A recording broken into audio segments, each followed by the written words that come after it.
David, did the game that Chelsea played against West Brom, did you come away from that thinking, well, they can be nullified for all their threat, but also if you allow one mistake, because that's all it was, wasn't it? It was just a tiny little mistake from normally a very reliable defender. Yeah. I think that people find weaknesses because it's like anything else. If a coach sets up a system and people are finding it hard to beat, the other coaches are all out there trying to find ways of beating it. So even I probably think of Barcelona.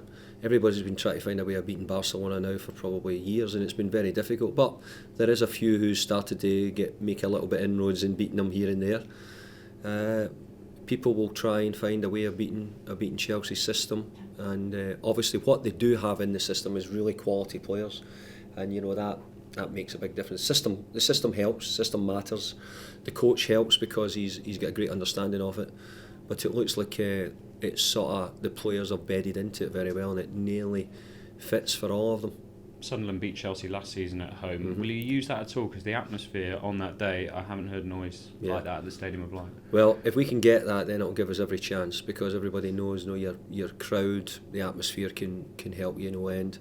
I think maybe this time last year was a different situation for Sunderland. There was a need to win those games. There's a need now, probably a bigger need in my eyes. But I think we're down to maybe the second last game of the season or something at home. So I can understand. But if we could get an atmosphere like that, then it would be terrific. The results at the weekend just condensed everything, really. Everyone's really tightly bunched together at the bottom. Do you not see a team like last season with sort of Aston Villa being cut adrift this year? Well, I think that up until a month ago we were on the verge of it, but I think that what we've done is we've got a few wins that's got us on the coattails of the others. And I needed to go into January in a position where you could say, well, we're still in touch and distance, we weren't cut adrift, but we still need to win some more games. We have to win, because there was some teams won games at the weekend who maybe you wouldn't have been expected to.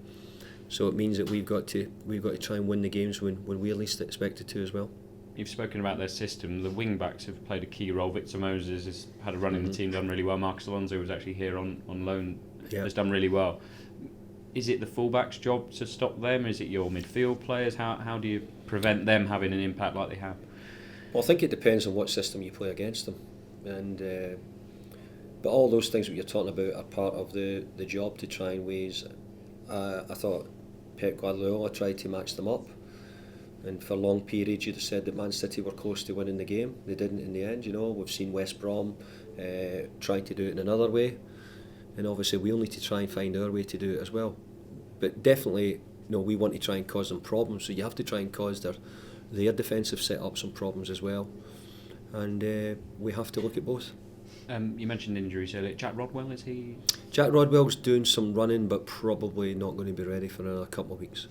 And Antonio Conte, obviously taken to Premier League football fairly easily after a slightly difficult start, and he seems to be a good fit for Chelsea, do you think? Yeah, but we've been in the Premier League a long time. We've seen some great managers come and go. It happens in this league we're in. People come in and do well and move away, or don't do so well and move away. So, but I've got to say, he's got good pedigree. I liked his teams at Juventus, and I think a lot of the things he done was very good. So he's doing it at Chelsea. But when you're at a club like Chelsea, Manchester United, Manchester City, you're expected to win all the time, and it's not always easy. Finally, can I just ask you, the club have invited Bradley Lowry to be mascot for the game, whose story I think everyone in football is incredibly sympathetic towards, and I'm sure it's a gesture you support. Yeah, very much so. He came to the training ground yesterday, and we had a great time with him. He would run about in the gym, down the stairs and with the ball, but he really enjoyed having the boxing gloves on, and was running about. And he's a strong little boy, I've got to tell you. So good, we're trying to give him everything he possibly can, and I think the club are going to try and give him a nice Christmas present as well. So hopefully he can enjoy Christmas. Thank you very much.